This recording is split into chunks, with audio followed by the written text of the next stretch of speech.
இன்று வரை பணியாற்றிய தொழிலாளர்கள் அவர்களுக்கு அரசாங்கம் ஒரு முழுமையான பாதுகாப்பு கொடுக்க வேண்டும் என்ற நோக்கோடு மாநில தொழிலாளர் துறையுடைய அதிகாரிகளிடம் மனு தாக்கல் செய்தோம். அவர்கள் இவர்களுக்கு பணியாற்றுகின்ற காலத்திலே பணியாற்றுகின்ற சம்பளங்களை முழுமையாக கொடுக்கப்பட வேண்டும் என்று அன்றைய தினம் அவர்கள் உத்தரவிட்டார்கள். அதை எதிர்த்து இந்திய உணவுக் கழகம் சென்னை உயர்நீதிமன்றத்திலே தடையாணை பெற்று வழக்கு நடத்தினார்கள்.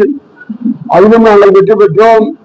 அதற்கு பின்பு 2001ஆம் ஆண்டு சென்னை உயர்நீதிமன்றத்திலே பெஞ்சிலே அப்பீல் செய்தார்கள். அதிலும் நாங்கள் வெற்றி பெற்றோம். அதன் பின்பு ஏறத்தாழ 24 வருடங்களுக்கு பிறகு உச்ச நீதிமன்றம் சென்றார்கள். அந்த உச்ச நீதிமன்றத்திலும் நாங்கள் வெற்றி பெற்று அதை அமல்படுத்த வேண்டும் என்று சொல்லி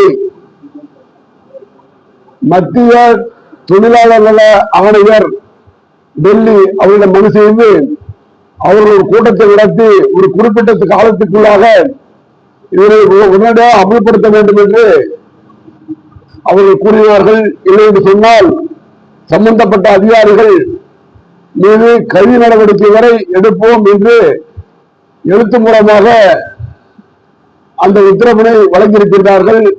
அதையும் மீறி அவர்கள் அந்த தொழிலாளர்களுக்கு இந்த நாட்டில் இருக்கக்கூடிய மிகவும்